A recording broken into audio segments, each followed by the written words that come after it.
noite, pessoal. O meu nome é Lígia e essa noite eu vou falar com vocês, dividir um pouquinho do que eu sei sobre economia comportamental. Queria agradecer aí a participação de todos que estão aqui conosco. É a nossa primeira live, a nossa primeira masterclass, então estamos aí aprendendo com a tecnologia também de fazer o streaming para vocês. Eu peço para vocês irem mandando as perguntas, no final vocês mandarem as perguntas pelo chat e a gente vai tentar respondê-las, tá? Bom, primeiro eu vou começar falando um pouquinho de mim, para vocês entenderem o meu background. Eu sou formada em administração de empresas e trabalhei minha vida inteira como executiva de marketing, tá? Em empresas multinacionais como a Ambev, trabalhei fora pela Ambev também, na BRF, na Philip Morris, e depois de uma longa carreira executiva, voltei a estudar e me dediquei a estudar economia comportamental e ciências comportamentais.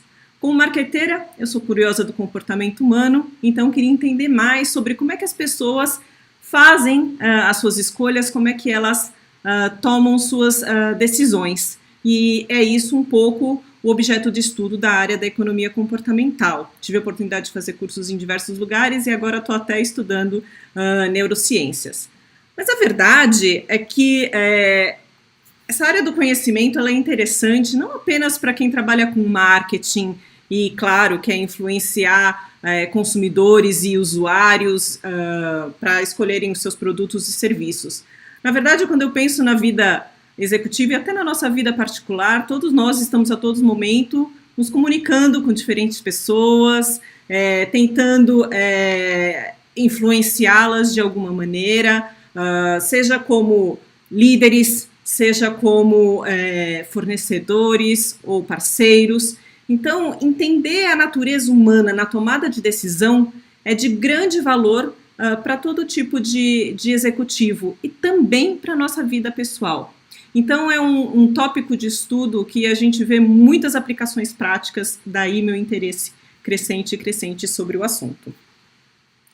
Acho que a primeira coisa a ser dita, que a gente precisa entender, e nós vamos falar um pouquinho mais sobre isso, é que nós não somos seres racionais que estão a todo momento, quando a gente está fazendo decisões, pensando em maximizar o retorno e minimizar o custo, o esforço, o tempo, né? Nós não pensamos, como a economia clássica propõe, em termos de utilidade para tomar escolhas. Na verdade, nós somos influenciados por uma série de fatores, pelos nossos hábitos, pelos impulsos, pelo comportamento das outras pessoas, pelo ambiente em que a gente está, o contexto onde a decisão é tomada, nosso estado mental, e a gente é facilmente confundido e muitas vezes nós somos inconsistentes. Vamos dar aqui para vocês alguns exemplos disso, vamos trazer isso um pouco para a prática, tá? Esse é um experimento muito interessante que foi feito com pessoas no cinema.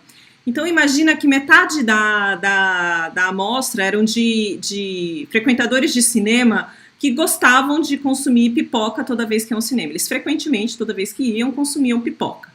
E a outra parte da amostra, eram consumidores semelhantes aos anteriores, só que eles não tinham o hábito de consumir pipoca no cinema. Primeiro foi avaliado quantas pessoas, foi dado a eles de graça pipoca murcha. E foi avaliado o quanto elas gostavam de pipoca murcha. Se a pipoca é boa ou não é boa. E ninguém gosta de pipoca murcha. Seja você um consumidor habitual de pipoca no cinema ou não. Aí, durante a sessão de cinema, foi distribuída pipoca para as pessoas. E parte das pessoas recebeu pipoca murcha e parte das pessoas recebeu a pipoca normal. E o que você espera? Que as pessoas que receberam a pipoca murcha vão comer, já que elas não gostam, muito menos pipoca do que as pessoas que receberam a pipoca normal. Afinal, a pipoca fresquinha é muito mais gostosa. E é isso que acontece entre aqueles que não têm o hábito de comer pipoca quando vão ao cinema. Mas aqueles que têm o hábito de comer pipoca quando vão ao cinema, eles comem tanto quanto a pipoca murcha e a pipoca fresquinha. Então você vê que eles simplesmente vão repetindo aquele gesto, aquele hábito que eles têm, perpetuando aquele comportamento, sem refletir sobre se aquela pipoca está valendo ou não está valendo, se ela está gostosa ou não está gostosa. Isso mostra pra gente o poder dos hábitos. E os hábitos, eles constituem por volta de 40% das decisões que a gente, das escolhas que a gente faz diariamente. Eles são muito poderosos. Então, hábitos são escolhas que foram feitas em algum momento na nossa vida, uma decisão tomada sobre a qual refletimos, e depois nós perpetuamos aquele comportamento sem refletir mais a este respeito. Além disso, nós somos bastante inconsistentes. Esse é um dilema moral bastante conhecido, né, dos estudantes de psicologia, onde você apresenta uma situação para as pessoas e pergunta como elas agiriam, tá? Então imagina que um trem está descarrilhado e ele está vindo em alta velocidade e tem 5 pessoas que estão ali caídas no trilho. E você, olhando a imagem aqui de cima no slide, você está do lado ali da alavanca que você pode mudar o caminho do trilho, ele pode pegar um outro do trem, ele pode pegar um outro trilho e atropelar apenas uma pessoa que também está caída lá. Quando você pergunta para as pessoas, você mudaria o trilho que o trem está indo? Você faria você empurraria a alavanca? A maior parte das pessoas diz que sim, né? E o racional delas eu estou salvando a vida de 5 em detrimento de uma. É uma escolha racional, 5 contra 1.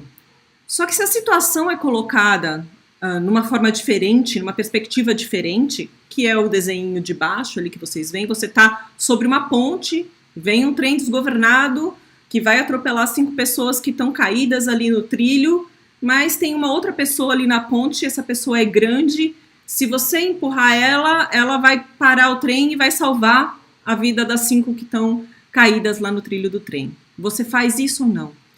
E aqui muito menos pessoas topam mudar o rumo dos acontecimentos empurrando essa pessoa. E aí, assim, não vale a lógica aqui, não vale mais a lógica do 5 para 1, porque entram emoções, entra o sentimento de culpa que você está envolvendo alguém que não está envolvido na situação, você tem que tomar uma atitude que envolve você empurrar versus você mexer numa manopla, é uma interferência que você sente de maneira mais direta, mas no fundo, de fundo, é um dilema moral onde você está optando em salvar 5 vidas ao custo de uma, sim ou não. Mas a forma como o problema é apresentado impacta a escolha e o comportamento das pessoas. Isso mostra um pouco da nossa inconsistência. Nós somos influenciados pelo contexto, né? Se eu pergunto aqui o que vocês veem, qual é o caractere que está no meio, as pessoas vão dizer B no círculo em cinza. Já no círculo em cinza claro, no círculo em cinza escuro, as pessoas vão falar que é um número 13, né? Então é o contexto no qual a questão é proposta, influenciando a resposta que você dá. Então o contexto importa. Além disso, nós somos muito influenciados pelo nosso estado mental, né? Se nós estamos cansados ou bem dispostos, se nós estamos num estado mental de exploração ou num estado mental de defesa, né? São exemplos de estados mentais que você pode estar e que afetam a forma como você faz escolhas e toma decisões. Foi feito um estudo, foi feito um levantamento das decisões de juízes de segunda instância em Israel a respeito do pedido de habeas corpus, né? Então, qual era a incidência de concessão de habeas corpus por juízes de segunda instância e como isso era distribuído ao longo do dia. E se observou que logo cedo pela manhã ou depois do almoço, o índice de concessão de habeas corpus em segunda instância, que é muito baixo, porque o caso já foi julgado, mas nesses momentos do dia ele era maior do que a média, ou do que nos outros horários do dia. Por quê? Porque nesses momentos os juízes eles estão mais bem dispostos, e eles devotam mais energia mental e vão mais a fundo nos casos e estão mais dispostos a tomar uma decisão que é a contrária do padrão ou do status quo, porque o padrão é você não conceder, isso é um caso que já foi julgado, você tem que revisar, e aí exige bastante esforço mental para você achar os motivos, as justificativas para reverter uma decisão de primeira instância. Quando você está mais bem disposto, você está mais aberto a isso. Então, assim, uma dica prática aqui, quer ter uma discussão importante com seu chefe, com seu parceiro, com alguém que é importante para você, tente fazer isso no momento em que a pessoa está bem disposta. É mais fácil, a pessoa se envolve mais, está mais aberta a isso. Além disso, né, o nosso próprio estado mental influencia, mas também a forma como os outros se comportam, o que os outros estão escolhendo também faz diferença, a opinião dos outros. Afinal, nós somos seres sociais e queremos nos integrar, né? Então, pertencer é uma necessidade humana. Esse experimento vocês encontram até vídeos na internet, ele é super engraçado, porque você pega, numa sala você tem 15 pessoas que estão ali, eles são atores, tá?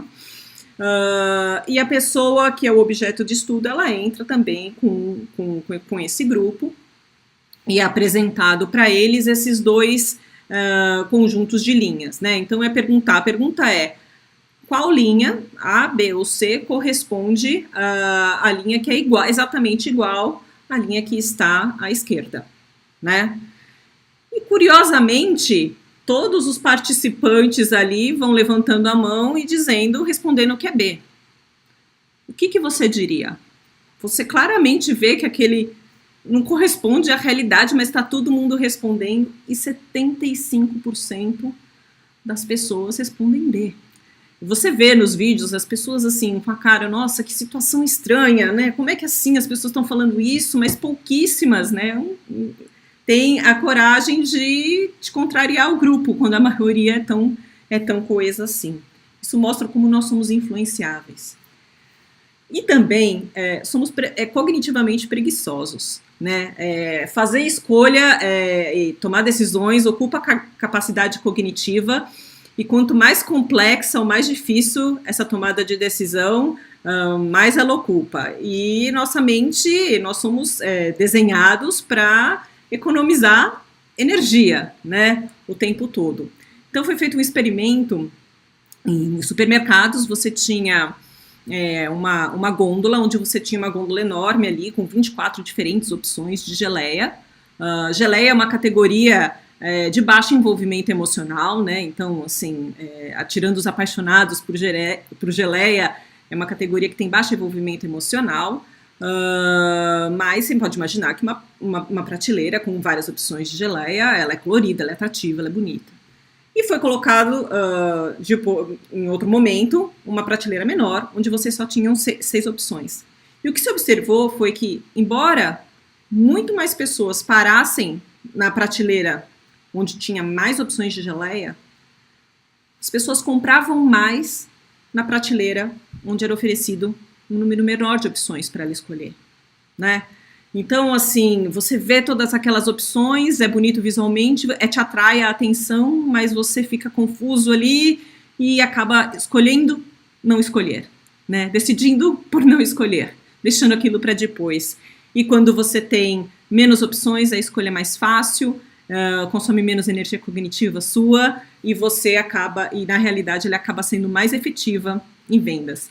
Então, assim, um dos vícios que nós marqueteiros temos é oferecer opções para o nosso consumidor, para o nosso usuário. Afinal, a gente quer que cada um encontre a solução ideal para ele, mas nem sempre um número maior de opções é o melhor que você pode estar fazendo pelo seu consumidor. E, finalmente, assim, nós somos programados para o prazer, né? E para o prazer imediato, instantâneo. Queremos prazer agora. Esse é um outro experimento interessante. Eles pegaram pessoas e colocaram numa sala de espera. Elas tinham que ter chegado no local sem tomar água há 1 ou 2 horas. Eles serviam biscoitos salgados para as pessoas degustarem, e de forma que elas ficassem com sede. E aí era perguntado para elas, você quer tomar um gole d'água agora ou 2 goles d'água daqui a 5 minutos? E a maior parte das pessoas, como você pode ver aí, 60% escolhem tomar um gole agora. Se você replica esse experimento com uma amostra de participantes similar à primeira, e você coloca, no momento que elas estão com sede, você coloca a questão sobre o futuro. Você quer tomar um gole daqui a 20 minutos ou 2 goles daqui a 25 minutos? Um gole não vai ser suficiente para matar a sede? Mais pessoas estão dispostas a esperar 5 minutos a mais. Isso mostra um pouquinho das nossas inconsistências ao longo do tempo de decisão. Decidir no presente versus decidir uma coisa que vai ter o efeito no presente versus decidir uma coisa que vai ter o efeito no futuro é diferente para nós. E aqui a gente toma a decisão que parece mais lógica, mais racional. 5 minutos por 2 goles, está valendo, vai saciar mais a minha sede. Olha que interessante. Imaginem os impactos disso, por exemplo, em poupança, poupar para aposentadoria. Né? Poupar para aposentadoria, você tem que poupar hoje para colher um benefício lá no futuro. Todo mundo sabe que a sua intenção é poupar. Não, eu quero poupar. Mas se você for tomar decisão hoje sobre o quanto do seu salário você vai poupar menos, porque você tem a tentação de usar esse recurso para uma série de outras coisas, tá?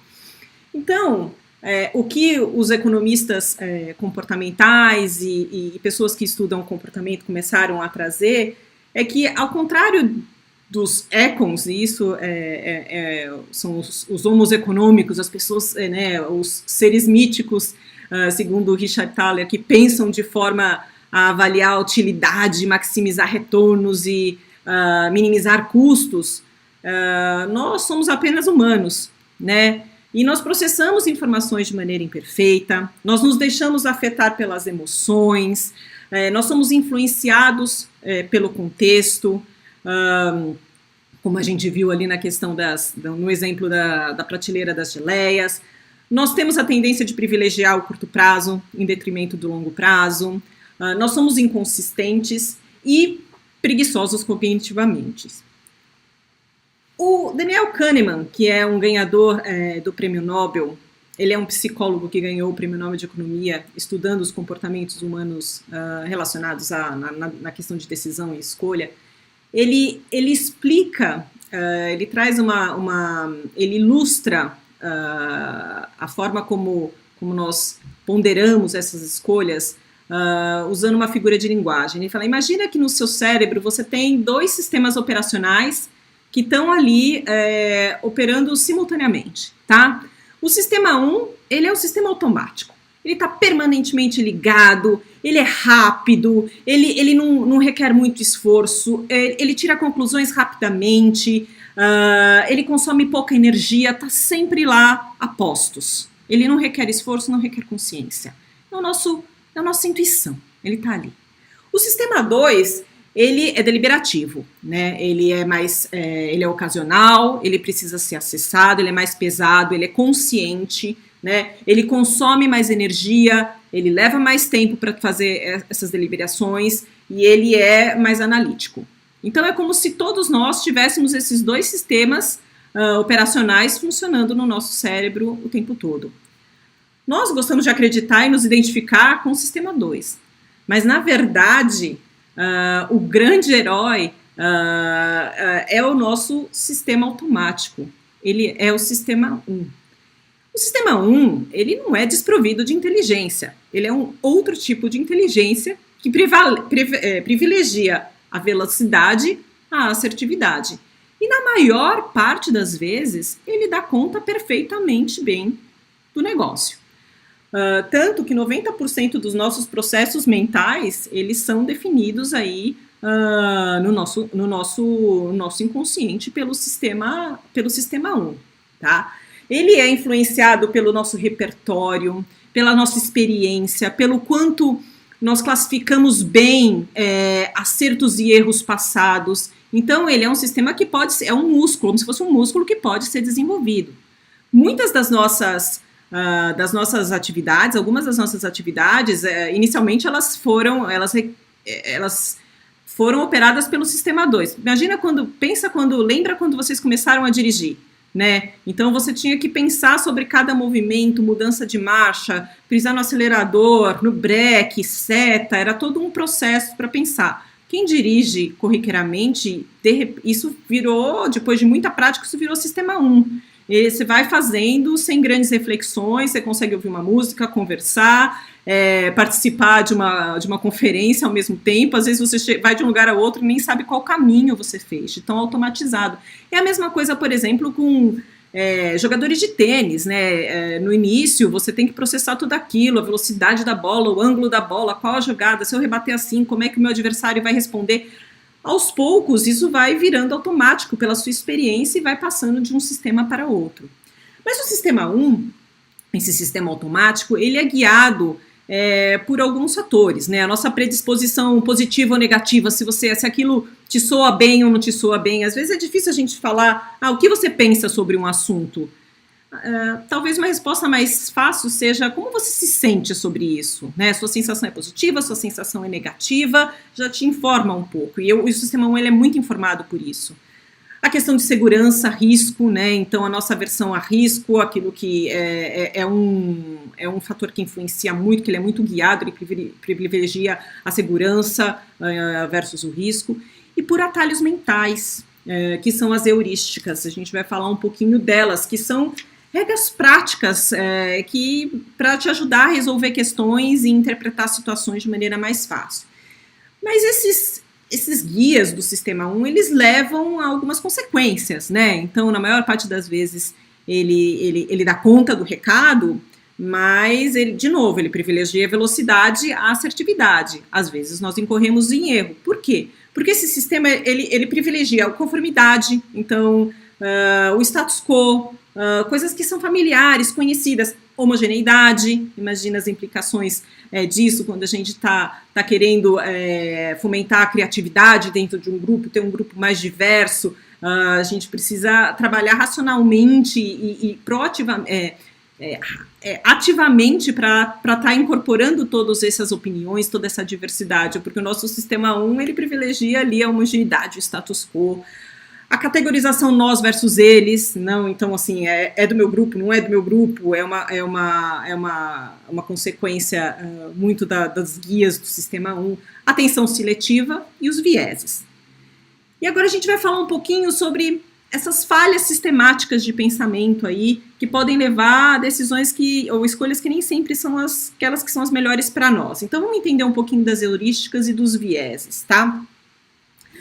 As heurísticas, como eu falei há pouco, elas são atalhos mentais. Elas são regras simples e práticas, mais fáceis do que se você deliberar, do que uma deliberação mais intensa e mais profunda sobre um assunto.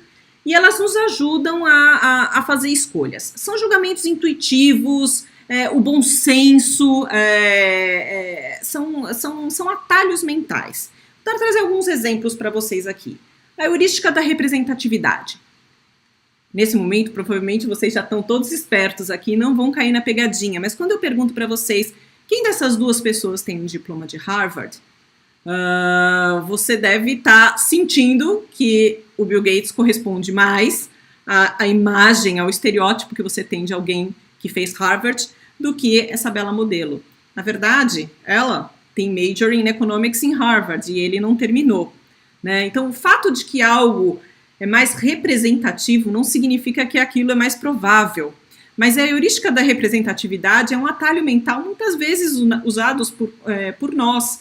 E ela está apoiada muito nos estereótipos, tá? E leva a erros de julgamento e erros de decisão e de escolha por consequência.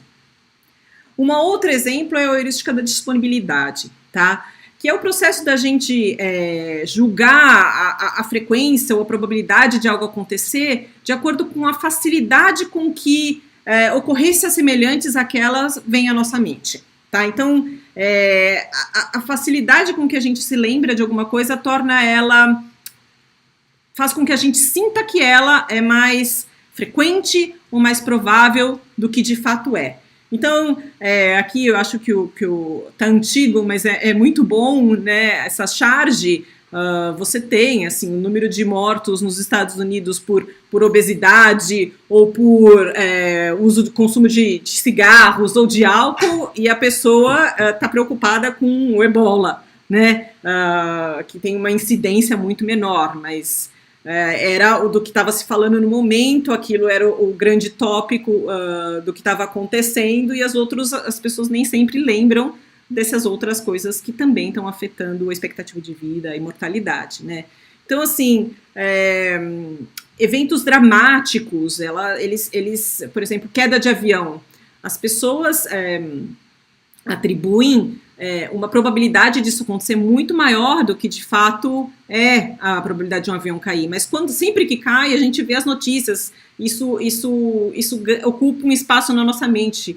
E se alguma coisa aconteceu com você ou com alguém próximo, então, sei lá, um erro de julgamento, isso afeta a sua percepção de quanto o sistema jurídico, por exemplo, ele é bom ou não, né? Então, nós somos influenciados pelas nossas experiências, por aquilo que está impactando e a facilidade com que as coisas vêm à nossa mente. É um exemplo, né? E a gente não pode perder, não pode esquecer que, assim, o que está acontecendo é muito maior do que o que de fato está sendo noticiado nas redes, né? Então, o que é coberto pela mídia é uma parcela muito pequena do que acontece no mundo todo, mas ele ganha uma expressividade na nossa cabeça muito alta. Esses são 2 exemplos de heurísticas, né? Elas têm um papel importantíssimo, elas simplificam as nossas decisões, mas elas podem levar a erros sistemáticos que são chamados, que são os vieses cognitivos, que são distorções de raciocínios causados pelas heurísticas, pelo uso de heurística ao invés de análises mais profundas. Eu não quero dizer aqui, vamos deixar bem claro que, assim, o uso de heurísticas é ruim. Na maior parte das vezes, essas regras nos fazem tomar a decisão perfeitamente suficiente, né? Então, assim, se cada coisa que a gente decide tivesse que deliberar, analisar profundamente, o gasto energético seria muito grande, a gente não conseguiria dar conta de tudo que a gente faz. Então, esses atalhos mentais, eles são desenvolvidos com base eles são providos de inteligência, na maior parte das vezes eles funcionam, mas eles podem induzir a erros, que são os vieses cognitivos, tá? Os vieses cognitivos, eles são estudados pela psicologia, pelos psicólogos há muito tempo, e existem mais de 180 vieses cognitivos mapeados. Eu vou mostrar para vocês alguns deles aqui. Um deles é o viés da confirmação. Tá? A gente está mais predisposto e preparado para concordar com ideias que combinam com a forma que a gente já pensa, com os valores que nós já temos, com os conceitos que já são existentes para nós, e a descartar informações que entram em conflito com aquelas ideias que nós já temos ou com os nossos valores, tá? Então, para você tem que fazer um esforço consciente para buscar informações que contradizem aquilo ou que podem trazer um argumento diferente ou uma proposta diferente daquela na qual você já acredita, tá? A gente deveria, na verdade, pensar assim, nas nossas ideias e crenças como um software onde a gente tenta achar o problema dele, tenta achar o bug dele, ao invés de ficar achando argumentos e mais argumentos para suportar aquela visão que nós já temos. Imagine esse viés como é potencializado no mundo de hoje, onde nós temos os algoritmos que ainda fazem todas as seleções, nas redes sociais, que fazem as seleções daquilo que você vê, né, para estar de acordo com o que você gosta, com o que você curte, com o que você interage. Então, ainda mais nos dias de hoje, esse é um viés do qual nós devemos estar conscientes e pensando, né? O viés da confirmação. Um outro viés bastante conhecido é o halo effect. O quanto a gente gosta de uma pessoa, admira ela ou se sente atraído por ela, influencia nossa opinião sobre ela, ou sobre o conteúdo que ela traz, sobre as opiniões que ela tá. Nossos julgamentos, eles são por associação. e isso é automático. Nós nem refletimos sobre isso acontece no nível inconsciente de forma muito rápida e automaticamente. E faz com que a gente esteja mais predisposto a concordar, a ver com bons olhos opiniões emitidas por pessoas que nós temos uma opinião favorável, do que pessoas que nós não conhecemos ou que temos uma opinião desfavorável. Tá? Então, é alguma coisa que tem influência relevante aí na forma como a gente faz julgamentos. Muito próximo a esse viés, tem o viés do in-group bias, né? Então, inconscientemente, a gente favorece as pessoas que pertencem ao nosso grupo ou que a gente vê como parte do nosso grupo ou nossos iguais. Lembra que o sistema 1, ele privilegia a homogeneidade versus a diversidade?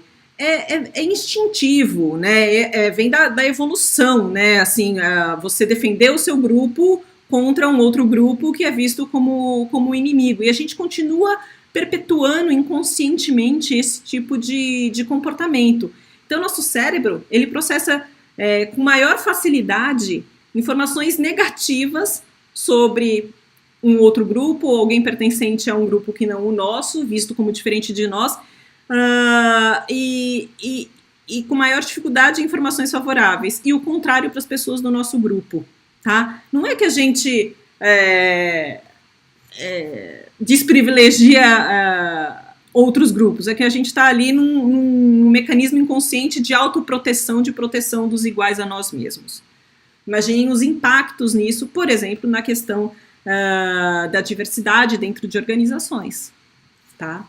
É inconsciente e todos nós estamos sujeitos a isso. Esse é um outro viés bastante interessante, acho que nós tivemos a oportunidade de tá vendo ele em prática ou se manifestar de maneira muito forte recentemente com tudo que vem acontecendo, né? Quando a gente sente que a nossa liberdade de alguma forma está sendo cerceada, a nossa inclinação natural é se rebelar ou adotar uma postura desafiadora, né? Então, não poder sair de casa, ter que usar máscara, são todos cerceamentos da nossa liberdade.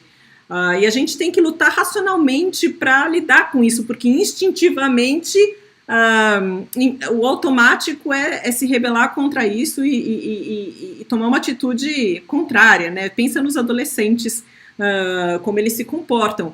Você controlar os seus instintos requer um amadurecimento da área do cérebro que é o córtex pré-frontal e que acontece esse processo só é terminado na fase adulta da vida, por volta de uns 18, 20 anos. Enquanto o córtex pré-frontal não está amadurecido, a gente tem menos controle, né, mais dificuldade para controlar os nossos impulsos, e isso é uma reação natural que todos temos. O efeito manada é um outro exemplo de viés, né? Quantas vezes vocês já não se encontraram numa situação, vai num restaurante com um grupo de amigos, está ali, não sabe o que escolher, aí alguém escolhe um prato, você fala, e acaba todo mundo escolhendo o mesmo prato, né? Então, o quanto uma ideia, ou um produto, ou um serviço é adotado por outras pessoas, fomenta ainda mais a adoção dele, né? Então, quando a gente vê, já temos tantos mil inscritos, ou um número alto de clientes, tantos downloads, se é legal para todo mundo, também deve ser legal para mim, né? Facilita a adoção. Bom, pense no como acontece isso no mercado financeiro, né? No momento em que você está tendo, começa um movimento de venda de ações, começa todo mundo vender o efeito manada, e aí quando vai ver tem um problema muito maior, uma crise e um impacto muito maior no preço de uma ação do que racionalmente se justificaria, tá? Group thinking é outro exemplo de viés, e aí falando de um viés que atua quando as pessoas estão em grupo, né? Então a gente tende, quando está em grupo, a buscar um consenso. E isso às vezes impede de chegar no melhor resultado. Nem sempre o consenso é o melhor resultado. Aliás, discutir, ter opiniões contrárias, ter o advogado do diabo lá, ter opiniões divergentes é que faz com que a melhor decisão seja tomada, tá? E o que favorece o group thinking? A homogeneidade, de pensamento, então pessoas que pensam muito igual. Quando você tem um líder muito carismático, que acaba influenciando todo o grupo, ou quando se tem pressão de tempo, né? Na pressão de tempo a gente tenta ir para aquela, parece razoável todo mundo, então vamos com ela. E nem sempre essa é a melhor escolha. Mas o que a gente pode fazer a respeito de tudo isso? Você está falando aqui para a gente, Lígia, que são programações persistentes que estão ali no nosso cérebro, que a maior parte das vezes ela dá conta do recado, mas às vezes leva a gente a fazer escolhas e decisões que não são as melhores. O que a gente pode fazer a esse respeito? Acho que a primeira coisa a atentar é que esses comportamentos irracionais, eles não são nem aleatórios nem sem sentidos. Eles são sistemáticos e, portanto, previsíveis, né?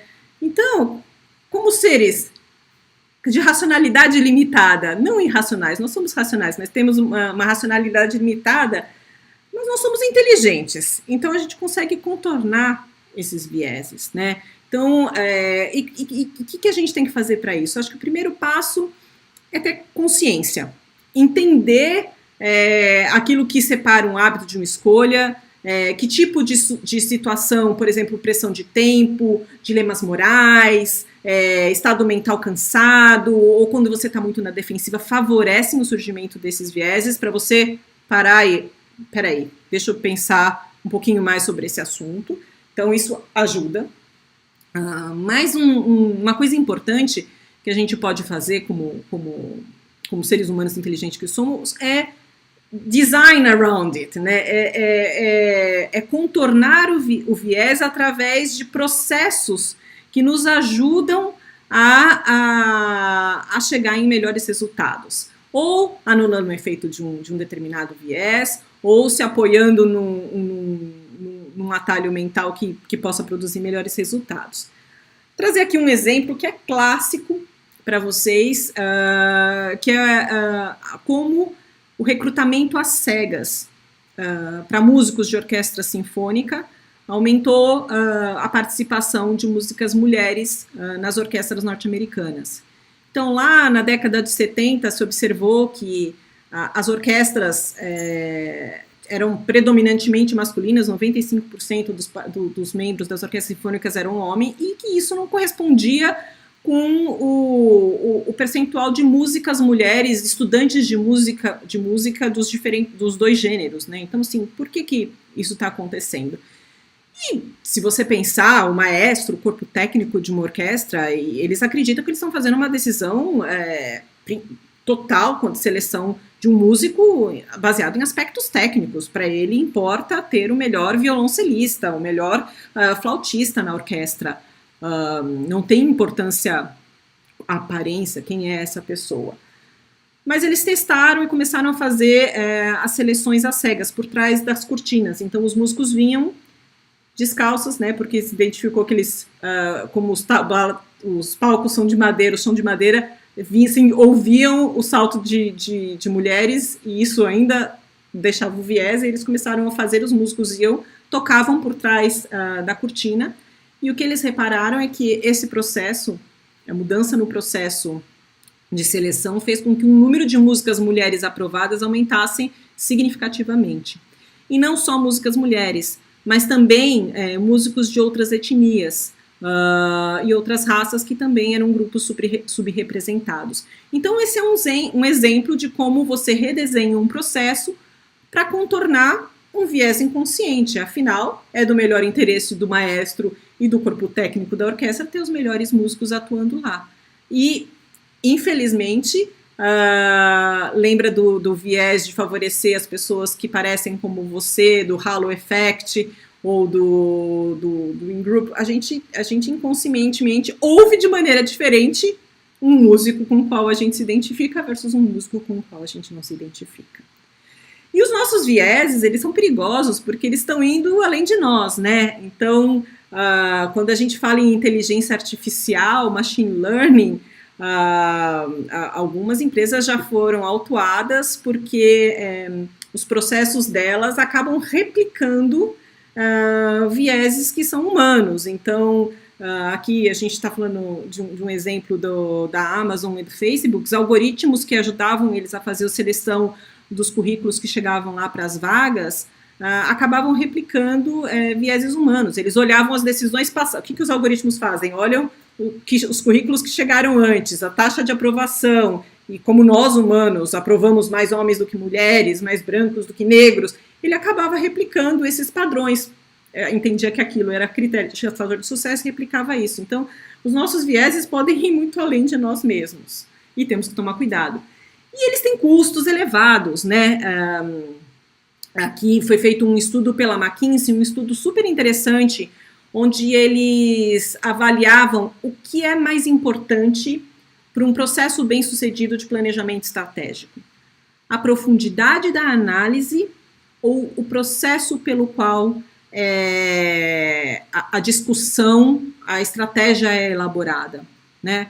E o que eles verificaram é que um processo desenhado para minimizar os vieses, acabava resultando num planejamento estratégico melhor e em resultados melhores para a companhia, né? E um efeito colateral de um processo bem desenhado é que a análise de dados nunca era ruim, né? Então, acho que a gente precisa, de repente, dedicar um tempo maior a pensar os processos aos quais as nossas decisões individuais ou coletivas pelos quais elas passam, não apenas nas coletas de dados. Isso pode ajudar com que a qualidade do output seja muito, muito maior.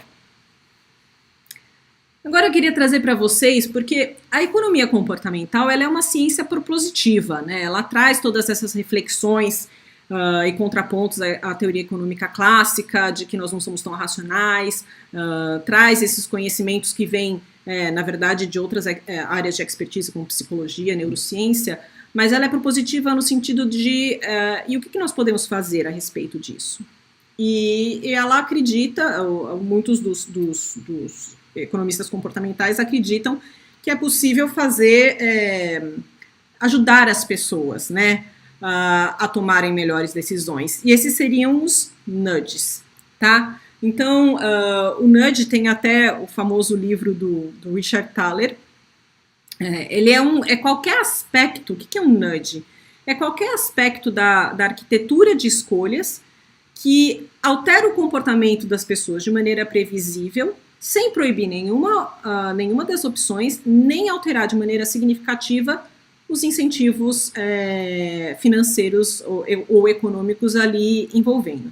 Os nudges, eles partem do entendimento das falhas sistemáticas de pensamento a que todos nós estamos sujeitos, e o desenho de processos ou pequenas intervenções comportamentais para você minimizar o efeito desses vieses, tá? Ajudando as pessoas a chegar em melhores escolhas e melhores decisões.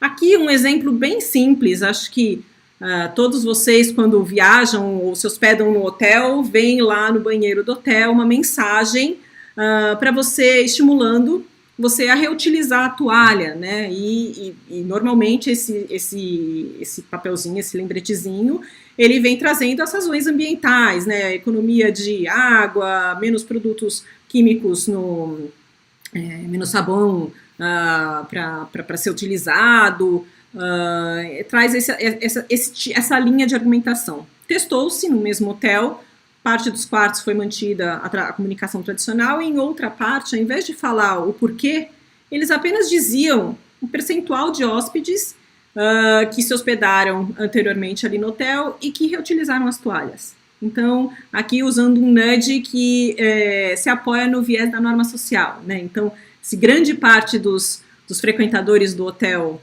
reutilizam, será que você não pode reutilizar? E o que eles viram? Que essa mensagem ela é 26% mais eficiente do que a primeira, né? E se você, ao invés de falar dos hóspedes do hotel, falar sobre os hóspedes, as pessoas que se hospedaram, os indivíduos que se hospedaram naquele quarto, chegando ainda mais próximo do indivíduo que está fazendo a escolha, a eficiência melhora ainda mais. Esse é um clássico exemplo de nudge. Então, é uma intervenção simples, de baixíssimo custo, e que acaba afetando ou ajudando, influenciando a forma como a pessoa toma aquela decisão, o comportamento que ela adota. O nudge pode assumir diferentes formas. Eu vou mostrar agora para vocês um vídeo que foi apresentado no World Economic Forum alguns anos atrás sobre um nudge utilizado nas estações de metrô e trem do Japão para reduzir o número de suicídios. Vou passar aqui para vocês.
Começaram a usar lâmpadas de LED azul, e isso induzia as pessoas a se sentirem mais calmas, e é um nudge que acaba por reduzir uma decisão tão drástica, super simples, mas influencia numa decisão tão drástica quanto acabar com a sua própria vida, né?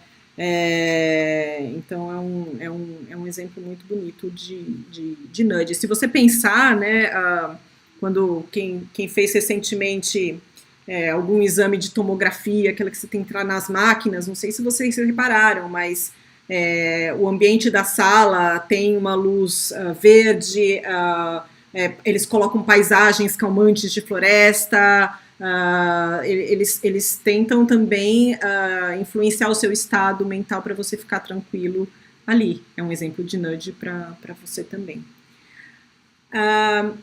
Tem um artigo da Harvard Business Review, onde eles trazem a provocação de que, na verdade, todos os líderes deveriam desenvolver um mindset de arquitetos de escolha, né? Então, pensar de forma intencional e antecipada sobre como as decisões, como as escolhas são propostas, em que contexto, em qual formato, quais são as opções, para ajudar as pessoas a, de fato, tomarem as decisões que mais faz sentido para elas, né? E os líderes terem esse mindset e virarem um arquiteto de escolhas.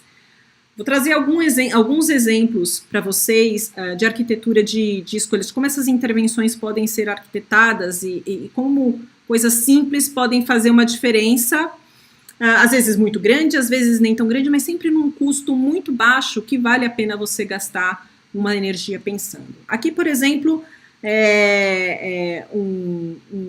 uma intervenção que visava, que eles estavam tentando aumentar a adesão das pessoas à campanha de vacinação de resfriado contra a gripe nas empresas. As empresas americanas normalmente compravam e disponibilizavam seus funcionários com a data de vacinação para as pessoas se vacinarem, e eles queriam aumentar a adesão a essas campanhas. Então, foi testado três procedimentos. No primeiro, o tradicional. As pessoas recebiam aquele e-mail onde estava informado a data e os horários da vacinação.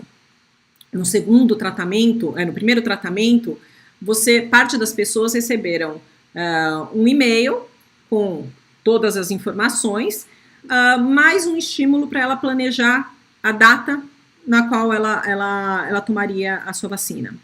E no terceiro grupo, tratamento 2, a pessoa planejava a data e o horário. Então, aqui está o exemplo, né? Esse aqui é o grupo controle, que recebeu apenas a informação de quando seria a vacinação, em quais locais e qual horário e datas, tá? O segundo grupo tem a mesma informação e o panfletinho já estimulava a pessoa a colocar ali, escolha o seu dia e já deixa anotado aqui para você não esquecer, tá? E o terceiro grupo, além de planejar a data, planejava também o horário. E quando a gente vê a adesão da campanha, no segundo tratamento ali, quando a pessoa planeja a data e o horário, aumenta 4 pontos percentuais. Isso pode parecer pouco, percentualmente falando, mas em números absolutos, em campanhas de vacinação, isso pode fazer muita diferença, né? E pensa que aqui era, sei lá, provavelmente isso foi feito há algum tempo onde não era possível você conectar isso com a agenda da pessoa. Imagina a pessoa automaticamente escolhe e aquele compromisso já entra na agenda da pessoa, o quanto isso aumenta a adesão. Porque as pessoas, a maior parte das vezes, elas têm as intenções corretas, elas sabem o que é melhor para elas, e elas planejam fazer aquilo, mas elas não cumprem o seu planejado. A vida entra no meio, acontecem imprevistos, tem coisas para fazer, as tentações do dia a dia, e você acaba procrastinando, deixando para depois e não fazendo, né? Então, o Richard Thaler, por exemplo, ele defende o que ele chama de paternalismo libertário, né? Você ajudar as pessoas através de intervenções comportamentais e nudges a adotar posturas que vão ser benéficas para elas no longo prazo. Então, existem muitos e muitos experimentos e artigos feitos a respeito de planos de pensão, planos de previdência. Como você aumenta, porque as pessoas, a maior parte das pessoas, elas contribuem menos do que ela vai precisar no futuro, e ela declara que tem a intenção de aumentar as contribuições delas, mas elas nunca aumentam as contribuições. Então, como é que você faz as pessoas exercerem aquele desejo delas que elas não estão conseguindo fazer? E tem inúmeros experimentos nesse sentido em como fazer com que aumente as adesões aos planos de pensão e aumentem os níveis de contribuição. E isso tem um impacto social altíssimo, né, no futuro. A população só está ficando, o mundo só está ficando mais velha, né? Imagino que a essa altura vocês já devam todos estar se perguntando, tá, tudo isso parece muito interessante, muito bacana, mas isso aí a gente está falando de alguma coisa que você vai influenciar comportamento, quais são os limites éticos, né? Isso pode ser usado para o bem ou para o mal. E é verdade, né? Acho que como toda a área do conhecimento, você pode fazer uso para o bem ou para o mal daquele conhecimento. E quando a gente está... E a questão ética é uma questão muito debatida entre as pessoas que atuam nessa área, porque, na verdade, você também usa você pode usar dessas mesmas fraquezas que todos nós temos, dessa mesma racionalidade limitada para induzi-los a tomar decisões que te favoreçam e que não sejam necessariamente de acordo com os melhores interesses dessas pessoas. Então, assim, os nudges, eles deveriam ser sempre transparentes e nunca enganosos. Ele deveria oferecer uma opção de você sair facilmente, então, assim, ele não pode limitar as opções de escolha. Você pode, então, por exemplo, ser difícil cancelar um serviço que você contratou, isso não é um nudge, isso é má fé, né? E ele tem que ser impulsionado pela forte convicção de que o comportamento que está sendo incentivado é de melhor interesse da pessoa, né, que vai praticá-lo. E eu acredito que nós estamos no negócio de construir negócios e marcas sustentáveis, né? E por mais que sustentáveis, eu digo que tenham vida longa, e você pode pegar alguns atalhos e usar de artifícios não tão éticos para gerar volume, vendas, adesão, mas em algum momento as pessoas vão entender que aquela proposta não é tão interessante. E hoje as pessoas têm voz, e isso vai se voltar contra você mesmo. Então, a gente tem que manter em mente, né? Nós podemos ter limites, a nossa racionalidade tem limite, mas nós somos inteligentes, e nós avaliamos as consequências das nossas decisões. E uma vez que isso fica exposto, se você conduziu a pessoa a tomar uma decisão que não é do melhor interesse dela, ela vai deixar de consumir o seu produto, o seu serviço, e pode gerar um impacto negativo para a sua imagem ao trabalhar como uma pessoa, um detrator da sua marca, por exemplo, tá? Então, mas é uma questão sensível, importante e que a todo momento a gente deve estar se questionando, tá? Agora eu vou falar para vocês um pouquinho sobre a Brain Squad. Queria pedir para vocês, nós chegamos aqui ao fim da nossa apresentação. Uma coisa importante que eu vou falar, os nudges que não seguem esses princípios e que levam a decisões não tão boas para o decisor, eles são também conhecidos como sludges, que é como se fosse lodo em inglês. Então já tem até um termo cunhado para os nudges que são de má fé, tá? Eu vou falar um pouquinho da Brain Squad, queria aproveitar para pedir para vocês colocarem aqui no chat as suas questões, que eu vou tentar responder alguma delas também, tá? Antes da gente terminar a sessão. E o que é a Brain Squad? A Brain Squad é uma consultoria especializada em intervenções comportamentais para ajudar na construção de negócios mais eficientes e mais efetivos, mais eficazes, tá? Através do entendimento do que está ali por trás de todo esses mecanismos e processos que estão por trás da tomada de decisão, do processo de julgamento dos seres humanos, tá? Acho que nós temos 3 principais áreas de atuação. A primeira delas é em marketing, né? Como eu disse no início da transmissão, eu sou marqueteira de formação e de histórico profissional. Tem muita coisa que a gente pode aplicar aqui. Então, a construção de marca é sobre conexão com o consumidor, influenciar a escolha que ele está fazendo. E a gente tem produtos ali direcionados para você posicionar a sua marca de maneira melhor, um processo de posicionamento, para você traçar uma narrativa mais efetiva em comunicar o que você deseja, ou de ressaltar os aspectos que fazem sentido para o seu consumidor, que vão influenciar a decisão do seu consumidor a respeito da sua marca, tá? Que são os guidelines de narrativa, e também trabalhar a experiência do usuário, né? Quando a gente pensa nos aplicativos ou nos serviços online, na compra online, o que é mais intuitivo, como a gente facilita a navegação, como é que a gente faz que ele vá até o final do processo, não perde o consumidor no meio do processo por ser complicado, porque vocês lembram, né? Qualquer obstáculo é motivo para a gente deixar para depois, desistir de decidir, porque decidir consome capacidade mental. Então tem uma série de aplicações em marketing. Tem também aplicações na área de gestão de pessoas, né? Então aqui, como é que a gente trabalha de forma a redesenhar processos de recursos humanos, então recrutamento, seleção, avaliação de desempenho,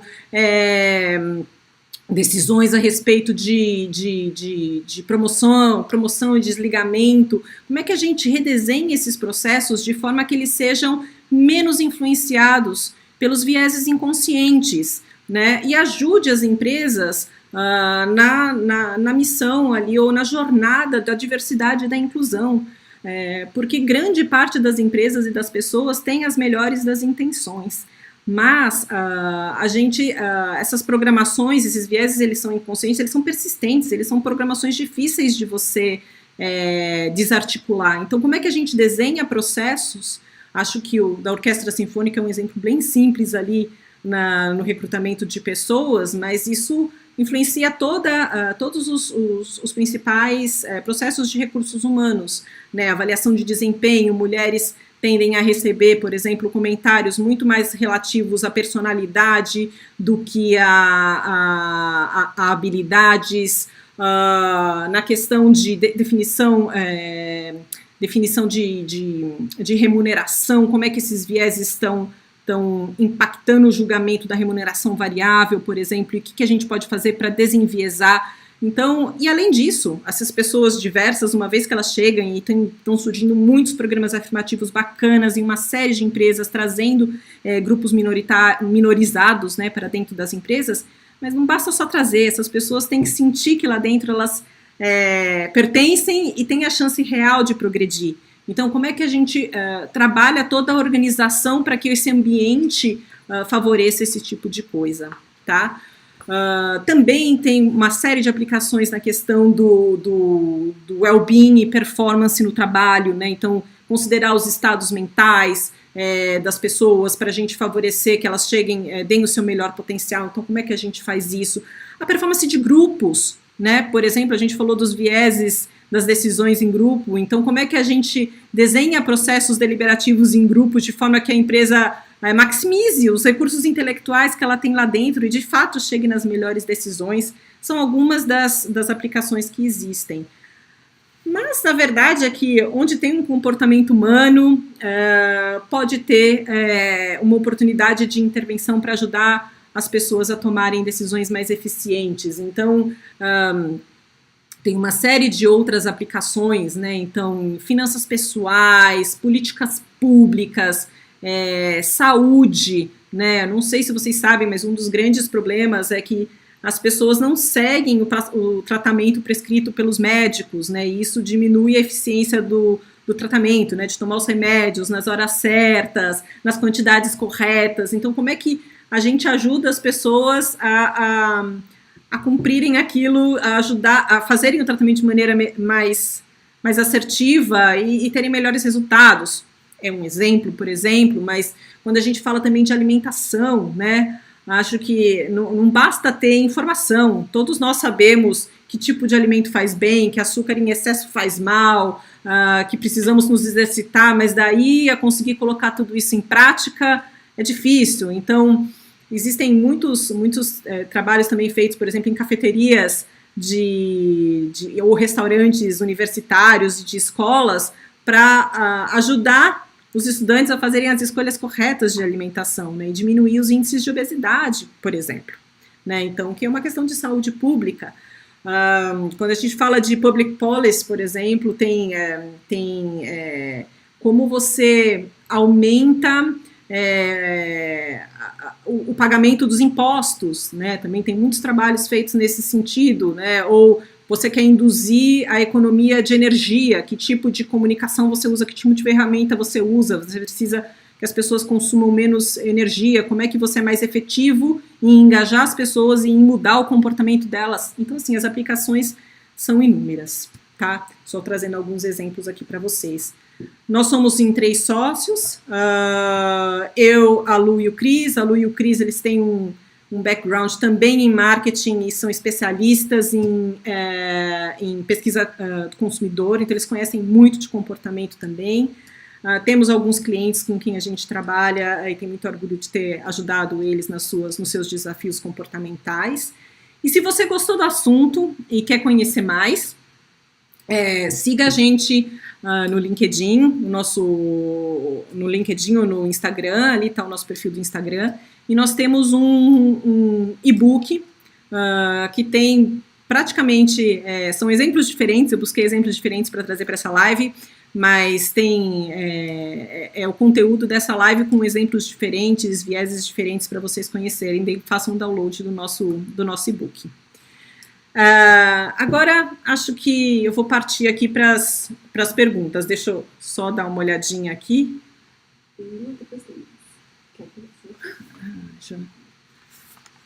Para a empresa que vende refeições saudáveis. Olha, a questão das refeições saudáveis, todos nós temos a intenção, as melhores intenções, né? A dieta sempre começa na segunda, no ano novo, né? E aí chega lá, na segunda-feira você tem um dia duro, no final do dia você fala, ai meu Deus, hoje eu mereço aquele chocolate, aquela sobremesa, ou, putz, não deu tempo de eu cozinhar, eu vou pedir uma pizza. Então, acho que o quanto quando a pessoa está pensando com antecedência a respeito da alimentação dela, do que ela vai comer na semana que vem, ela pensa mais racionalmente e menos induzida pelo estado emocional dela ali, se ela está com fome ou não. Então, ela é mais propensa a fazer melhores decisões quando ela pensa no que ela vai consumir no futuro. Então, se você conseguir fazer com que o seu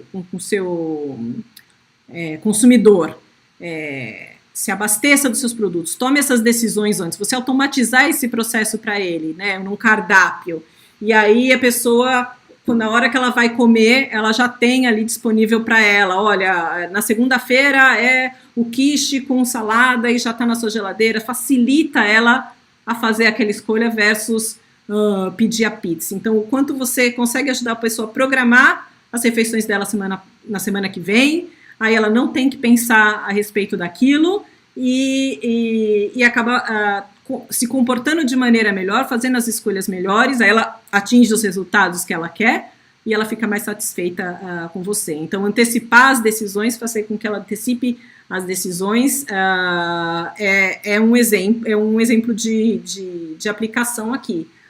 Um outro é você minimizar os sacrifícios, né? Então, assim, quando você fala que a pessoa tem que deixar de comer alguma coisa, ela vê aquilo como uma perda, né? Se você conseguir colocar, e aí a gente está falando de framing, numa proporção, não como você tem que deixar de comer ou alguma coisa proibida, porque aquilo, a dor da perda é muito maior do que a alegria do ganho no mesmo valor, ela é desproporcionalmente maior. Então, se você propõe pequenos ganhos, ou você faz um framing diferente, onde você apresenta uma sobremesa, não é que você não pode ter sobremesa, mas a sua sobremesa é essa, e você está cumprindo o seu plano, então você tem um prêmio tal dia, isso ajuda também, tá? Acho que aqui, a segunda pergunta, nudges podem alterar comportamentos que já vêm de longo prazo? Mudar hábitos é uma coisa bastante difícil, né? Então, são hábitos, aqueles comportamentos que em algum momento a gente refletiu a respeito e depois a gente acaba perpetuando porque funcionou no começo para nós e, sei lá, de repente aquele hábito não faz mais sentido e não faz mais sentido hoje, mas a gente nem reflete a esse respeito. Então, hábitos já são das coisas mais difíceis da gente mudar. Existem janelas que ajudam, né, em que as pessoas estão mais propensas, né? Então, eu acho que algumas janelas clássicas são momentos de grande valor simbólico na vida, né? Então, quando a pessoa entra na faculdade, quando a pessoa se forma, casa, compra o primeiro apartamento, virada de ano. Então, quando a pessoa está nesse mindset de grande mudança e mais aberta a mudanças, é o momento de você tentar, né? Acho que uma coisa que também é super importante aqui de dica, as primeiras impressões são muito, muito relevantes. Então, imagina que você oferece um serviço e que seu consumidor, apareceu um consumidor para você que ele veio, que ele era um consumidor que preferia o seu concorrente, então ele teve alguma, sei lá, indisponibilidade do seu concorrente ou alguma experiência negativa e ele vem fazer uso do seu serviço naquele momento. Você tem que garantir que essa primeira impressão seja muito boa, porque o automático dele, ele já está acostumado a discar o interurbano com 0,41 ou 0,21, ou a pegar um Uber versus um 99, ele já está condicionado naquilo porque ele já repetiu aquilo muitas vezes. Agora, a primeira vez que ele vem ali para você, porque ele teve algum contratempo com o caminho usual dele, faça essa experiência ser muito agradável, para que aquilo fique na memória dele e se você tenha mais chance que da próxima vez ele reflita conscientemente, armazene aquela experiência como uma experiência bem-sucedida, uma escolha bem-sucedida e te dê mais uma chance e não volte a decisão dele automática. Então, acho que também a gente prestar atenção ali a primeira impressão é muito importante, tá? Outra seria melhor, por exemplo, o do Alexandre. Deixa eu ver aqui. Por exemplo, considerar uma pessoa que não abre a câmera como não engajada ou que responde a pintar de aluno. Peraí. Então, peraí. Onde está, Lu? Eu estou perdida aqui.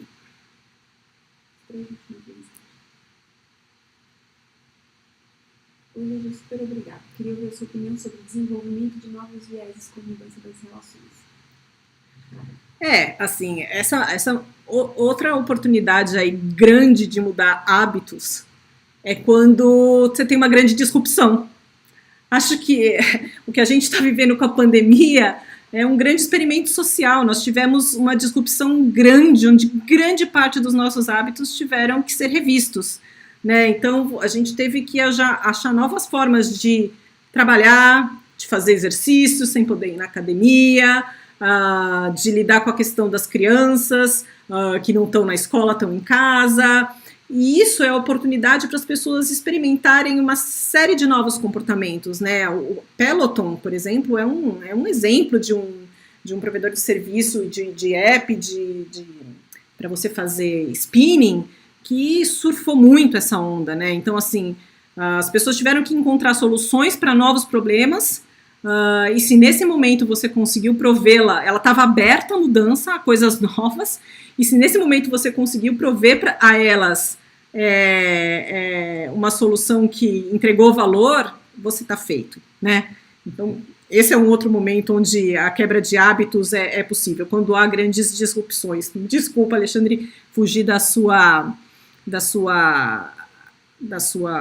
pergunta. Olha, eu acho que quando as pessoas estão sujeitas a mais estresse, quanto mais sujeitas a estresse e a pressão elas estão, mais o sistema mais instintiva em termos de comportamento elas se tornam, né? Então, o sistema 1 se torna mais preponderante ainda em momentos de estresse e tensão. Então, para que a gente faça o melhor uso da nossa capacidade cognitiva deliberativa, é importante que a gente tenha tempo, que a gente não se sinta ameaçado, né? Você se sentir ameaçado ou sob risco também te coloca num comportamento muito influenciado pelos nossos instintos, né? Então, de preservação da sua segurança, de você versus eles, de você se fechar.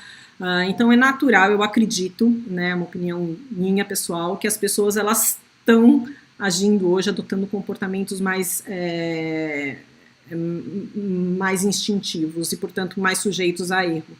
O que a gente tem que fazer é prover um contexto, uma forma que as pessoas se sintam seguras, confortáveis, menos sob pressão, para que elas consigam entregar o melhor de si, o melhor do seu sistema 2, engajar o melhor do seu sistema 2.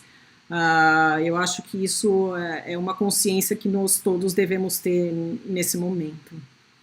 Tá? Espero que eu tenha ajudado e conseguido responder aí para você. Bom, pessoal, acho que é isso por hoje. Eu queria agradecer a vocês pela participação. É sempre um prazer falar sobre um assunto que eu sou apaixonada a respeito e compartilhar conhecimento com os outros. Bom, vocês sabem agora como acessar a gente pelas redes sociais. Muito obrigada, boa noite e se cuidem.